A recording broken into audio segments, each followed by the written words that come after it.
Hello guys, welcome back to my channel. In today's tutorial, we'll be sewing a princess dad bustier blouse with a bust pleat peplum and a simple 3/4 leg of mutton sleeve.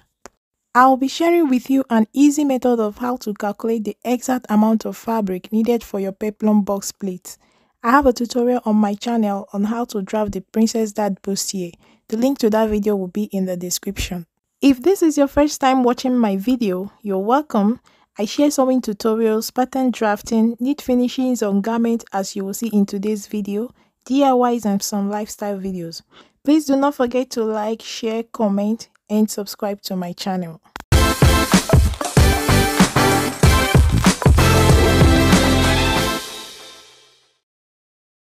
Here are all my pieces cut out and interfaced: the back bodies, the two side front bodies, the center front bodies, the peplum with their respective lining.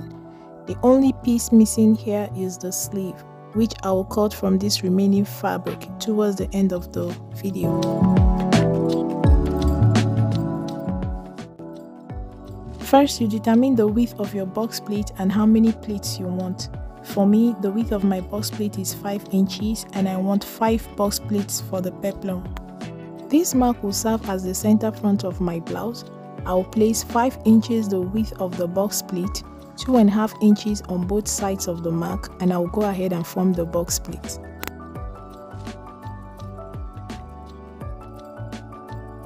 I will fold on each side of the 5-inch mark up to the center and out so that the two folded edges kisses at the center back. I will calculate the folded fabric in and out on both sides. These foldings are all under the 5-inch width of the peplum, and each side of this 5-inch is 2.5 inches. So I will calculate the folded fabric on both sides. In this case, I have 5 inches on each side of the fold, which gives me 10 inches in total. So for each box of pleat, the folded material is 10 inches. I will multiply these 10 inches by 5. 5 is the number of pleats, plus my waist circumference, plus my zip allowance, plus the seam allowance to turn the peplum with the lining.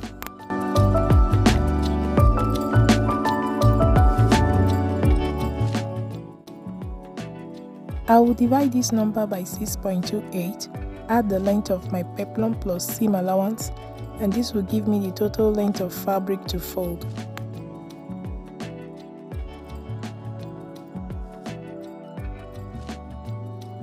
My fabric is folded into 4 at 22 inches according to my calculation.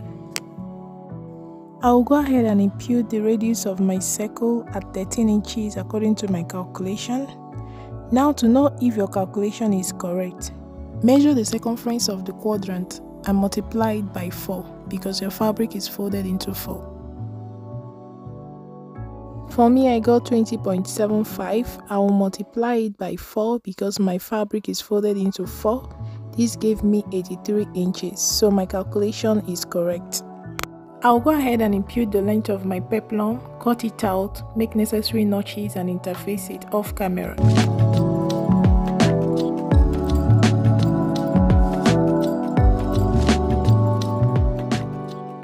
If you're new to sewing armhole princess darts, it can be overwhelming while trying to join the sides because of the curves. So I make small cuts on the side of the center front bodies to be able to match it with the side fronts.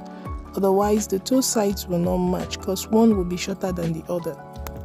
I'll go ahead and join the other side. I will pin it to the underbust first, then make small cuts on the seam allowance. Please, these cuts must not get to the seam allowance line. I will then spread open the cuts while pinning it to the curved side bodies. Do not stretch the curved side, just spread open the cuts and fill in on the curved side as I'm doing in the video. And that's it.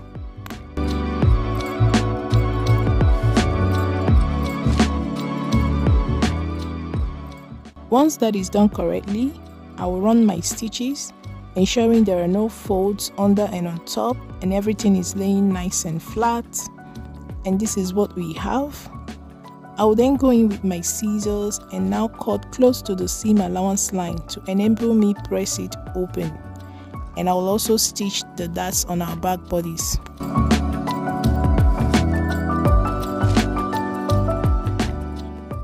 For a princess dart seam, you need a breast pressing mold to be able to get to the seam line of the curved areas. You can't do this on a flat surface.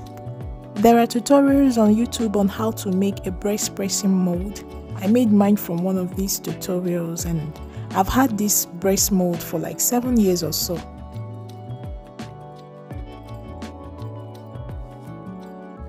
I'll give my seam a good press in and out to bring out the shape of the bust, and I'll press the rest of my pieces, the back bodies and the lining.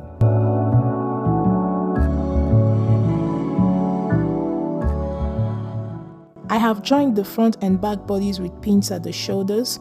I will go ahead and stitch it and also stitch the sides of the bodies. I'm sewing at 0.5 inch seam allowance for the shoulders and 0.75 inch for the sides. Necklines are the major part of a garment, so I like to mark my seam allowance to have a precise and neat finish on my neckline. This also gives me control while sewing. So this is what my neckline looks like when marked. My seam allowance is 0.5 inch. I will then attach my lining right side facing the right side of the blouse, and I'll hold it in place with pins. I have attached the lining with pins, making sure every part of the lining matches correctly with the blouse. I'll go ahead and run my stitches.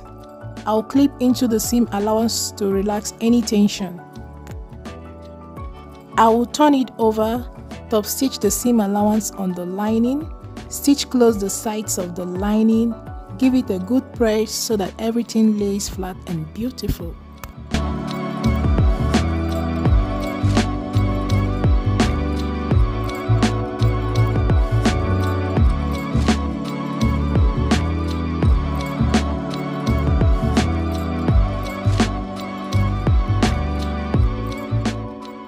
If you remember on our pattern, I added ½ inch on the princess dart on the armhole side of the front bodies, which is what I'm showing you here.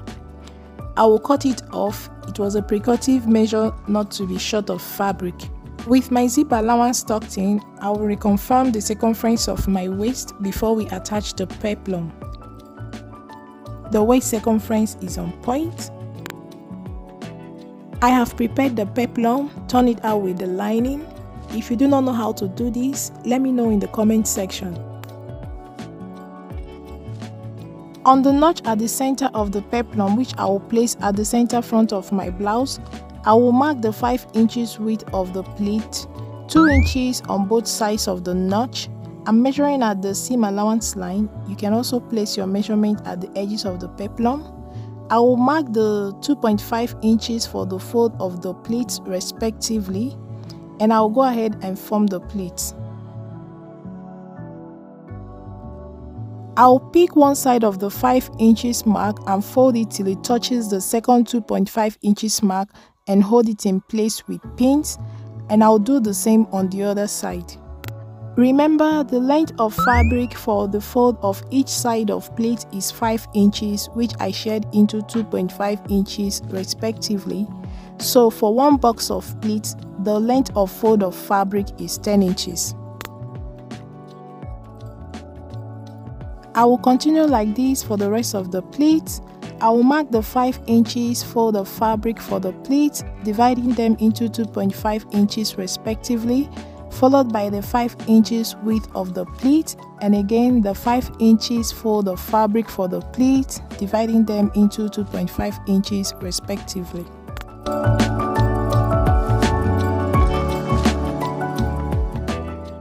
I will go ahead and fold the pleats and do the rest of the pleats off camera.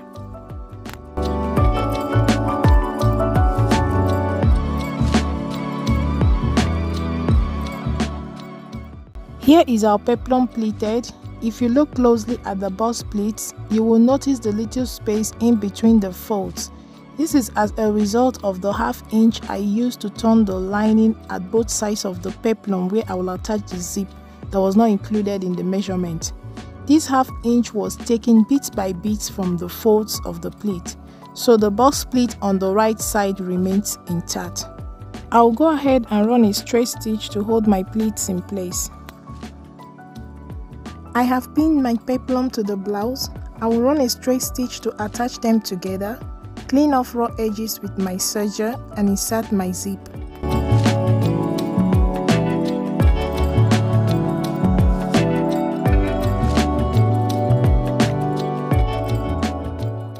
The length of my sleeve is 16 inches and my seam allowance is 1.5 inches, which is the part I have interfaced.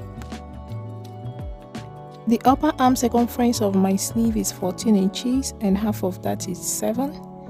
Then the round sleeve of my sleeve is 11 inches and half of that is 5.5. I use 3.5 inches as my cap height because it's for a small figure.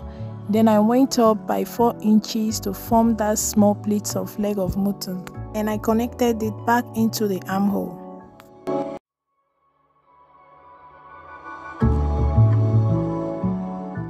So this is the lining for the sleeve I will be using to turn it out. The length of the lining is 1 inch shorter than the length of the sleeve. I have stitched close the sides of the sleeve and the lining. With right sides facing each other, I will pin them together and run a straight stitch.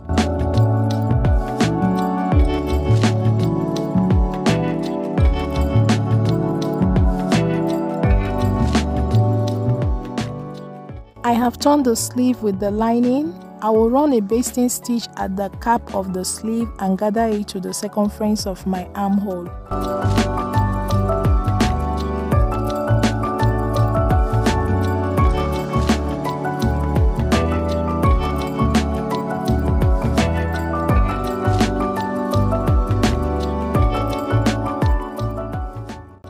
I will attach the sleeve to the blouse, making sure everything is in line.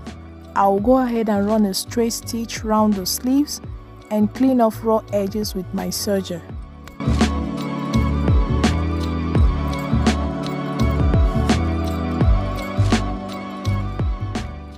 And that's all there is to this tutorial. You can see how beautiful and neat the blouse turned out.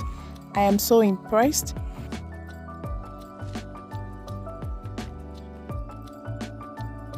If you have any questions, do leave them in the comment section.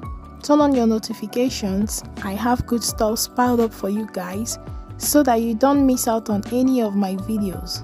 And until my next one, a bientôt!